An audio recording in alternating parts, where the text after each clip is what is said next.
Proverbs chapter 10, verse 1. The Proverbs of Solomon.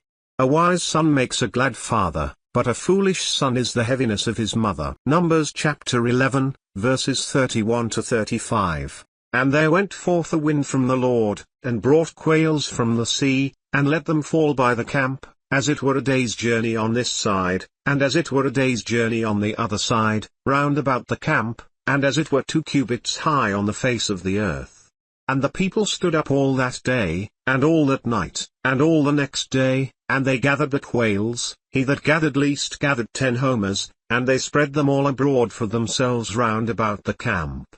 And while the flesh was yet between their teeth, ere it was chewed, the wrath of the Lord was kindled against the people, and the Lord smote the people with a very great plague.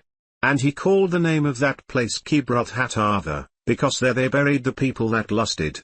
And the people journeyed from Kibroth-Hattaavah to Hazanoth, and abode at Hazeroth. The 4th book of Moses called Numbers. Chapter 12. And Miriam and Aaron spoke against Moses because of the Ethiopian woman whom he had married, for he had married an Ethiopian woman.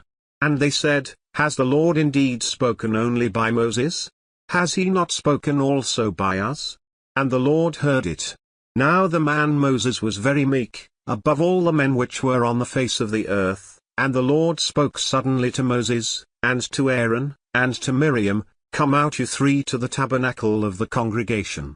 And they 3 came out. And the Lord came down in the pillar of the cloud, and stood in the door of the tabernacle, and called Aaron and Miriam, and they both came forth. And he said, Hear now my words, if there be a prophet among you, I the Lord will make myself known to him in a vision, and will speak to him in a dream. My servant Moses is not so, who is faithful in all my house. With him will I speak mouth to mouth, even apparently, and not in dark speeches, and the similitude of the Lord shall he behold. Why then were you not afraid to speak against my servant Moses? And the anger of the Lord was kindled against them, and he departed. And the cloud departed from off the tabernacle, and, behold, Miriam became leprous, white as snow, and Aaron looked on Miriam, and, behold, she was leprous. And Aaron said to Moses, Alas, my Lord, I beseech you, lay not the sin on us, wherein we have done foolishly, and wherein we have sinned. Let her not be as one dead, of whom the flesh is half consumed when he comes out of his mother's womb. And Moses cried to the Lord, saying, Heal her now, O God, I beseech you. And the Lord said to Moses, If her father had but spit in her face, should she not be ashamed 7 days? Let her be shut out from the camp 7 days, and after that let her be received in again. And Miriam was shut out from the camp 7 days, and the people journeyed not till Miriam was brought in again. And afterward the people removed from Hazanoth, and pitched in the wilderness of Paran. The 4th book of Moses called Numbers. Chapter 13. And the Lord spoke to Moses, saying, Send you men, that they may search the land of Canaan, which I give to the children of Israel. Of every tribe of their fathers shall you send a man, every one a ruler among them. And Moses by the commandment of the Lord sent them from the wilderness of Paran. All those men were heads of the children of Israel. And these were their names, of the tribe of Reuben, Shammua the son of Zaccur. Of the tribe of Simeon, Shaphat the son of Hori. Of the tribe of Judah, Caleb the son of Jephunneh. Of the tribe of Issachar, Egal the son of Joseph. Of the tribe of Ephraim, O'Shea the son of Nun. Of the tribe of Benjamin, Palti the son of Raphu. Of the tribe of Zebulun, Gadiel the son of Sodi. Of the tribe of Joseph, namely, of the tribe of Manasseh, Gadi the son of Suzi. Of the tribe of Dan, Amiel the son of Gemali. Of the tribe of Asher, Sethur the son of Michael.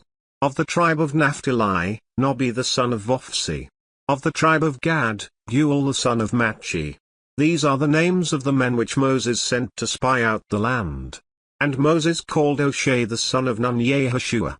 And Moses sent them to spy out the land of Canaan, and said to them, Get you up this way southward, and go up into the mountain, and see the land, what it is, and the people that dwells therein, whether they be strong or weak, few or many, and what the land is that they dwell in, whether it be good or bad, and what cities they be that they dwell in, whether in tents, or in strongholds, and what the land is, whether it be fat or lean, whether there be wood therein, or not. And be you of good courage, and bring of the fruit of the land. Now the time was the time of the first ripe grapes. So they went up, and searched the land from the wilderness of Zin to Rehab, as men come to Hamath. And they ascended by the south, and came to Hebron, where Ahiman, Shishai, and Talmai, the children of Anak, were. Now Hebron was built 7 years before Zoan in Egypt, and they came to the brook of Eshcol, and cut down from there a branch with one cluster of grapes, and they bore it between 2 on a staff, and they brought of the pomegranates, and of the figs. The place was called the brook Eshcol, because of the cluster of grapes which the children of Israel cut down from there. And they returned from searching of the land after 40 days. And they went and came to Moses, and to Aaron, and to all the congregation of the children of Israel, to the wilderness of Paran, to Kadesh, and brought back word to them, and to all the congregation, and showed them the fruit of the land. And they told him, and said, We came to the land where you sent us, and surely it flows with milk and honey, and this is the fruit of it. Nevertheless the people be strong that dwell in the land, and the cities are walled, and very great, and moreover we saw the children of Anak there. The Amalekites dwell in the land of the south, and the Hittites, and the Jebusites, and the Amorites, dwell in the mountains, and the Canaanites dwell by the sea, and by the coast of Jordan. And Caleb stilled the people before Moses, and said, Let us go up at once, and possess it, for we are well able to overcome it. But the men that went up with him said, We be not able to go up against the people, for they are stronger than we. And they brought up an evil report of the land which they had searched to the children of Israel, saying, The land, through which we have gone to search it, is a land that eats up the inhabitants thereof, and all the people that we saw in it are men of a great stature. And there we saw the giants, the sons of Anak, which come of the giants, and we were in our own sight as grasshoppers, and so we were in their sight.